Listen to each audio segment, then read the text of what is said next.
Hello friends, आज आम लै आज एडि ग्रेड 3 ड्राइवर कट अफ आलोचना करें। चाওক ड्राइवर वैकेंसी आम 310टा पोस्ट आसे एप्लाई किमान आसे ये अपने भालक जाने किन्तु आमार जो 1120 वैकेंसी आसिल कारणे आमार कट अफ तो कम गई 103 मान बा 104 मान गई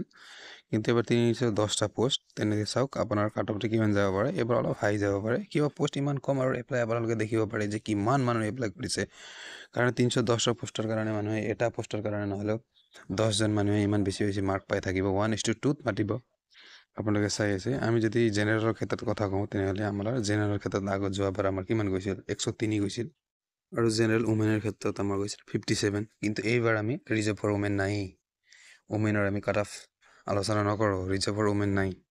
আৰু টি টাইপৰ আমাৰ বেছি ভ্যাকেন্সি নাই 2-3টা মান ভ্যাকেন্সি আছে এই কাৰণে উমেনৰ আমি আলোচনা নকৰিম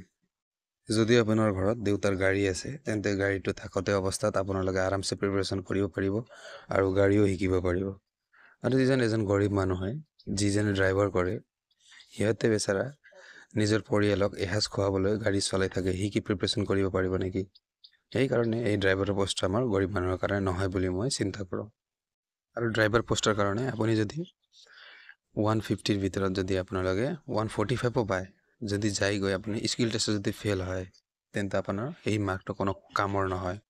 যদি আপোনাৰ ড্ৰাইভাৰ পোষ্টৰ কাৰণে 115 মার্ক হয় বা 110 মান মার্ক হয় তেন্তে আপুনি যদি গাড়ী ভালকৈ চলাব জানে তেন্তে আপুনি পাস কৰি যাব এইটোই ডিফাৰেন্স ড্ৰাইভাৰ পোষ্টৰ কাৰণে এই কাৰণে কৈছো স্কিল টেষ্টৰ কাৰণে পাৰ্গত হ'বলৈ দেউতাৰ গাড়ী লাগে এইটো মই ভালকৈ কৈছো আৰু এজন গৰীব মানুহে নিজৰ ঘৰত গাড়ী নাপায় মানুহৰ ঘৰত গৈ গাড়ী চলাই এই গাড়ী চলাই প্ৰিপাৰেচন কৰি ইমান হাৰ্ড কুৱেশ্যনৰ এনসাৰ দিব নোৱাৰে এই কাৰণে এবাৰ মই কাট অফটো কৈ আছো চাওক আপোনাৰ জেনাৰেল ক্যান্ডিডেট আমি 105 এৰ ভিতৰত 115 ভিতৰত থাকিব বুলি আমি ধাৰণা কৰিছো ইয়াৰ ওপৰত কাট অফ না যায় জেনাৰেল ক্যান্ডিডেট সকলৰ আৰু জেনাৰেল উমেনৰ 65 ৰ পৰা 75 ৰ ভিতৰত কাট অফ থাকিব ইয়াৰ ওপৰত না যায় এই কাৰণে আপোনালোকৰ যদি এই মাৰ্কটো থাকে আপোনালোকে ভালকৈ গৈ ড্ৰাইভিং স্কুলত গৈ আপুনি স্কিল টেষ্টটো আৰম্ভ কৰি দিয়ক টি ট্ৰাইব সকলৰ আলোচনা কৰো টি ট্ৰাইব সকলৰ তিনিটা ভ্যাকেন্সি আছে 1:2 ৰেশিও যদি মাতে 3টা ভ্যাকেন্সিৰ কাৰণে 6 জন মানুহক মাতিব এই কাৰণে আমি টি টাইপৰ কাট অফটো 90 ৰ পৰা 100 ৰ ভিতৰত ৰাখিছো যদিও আপোনালোকে 100 প্লাস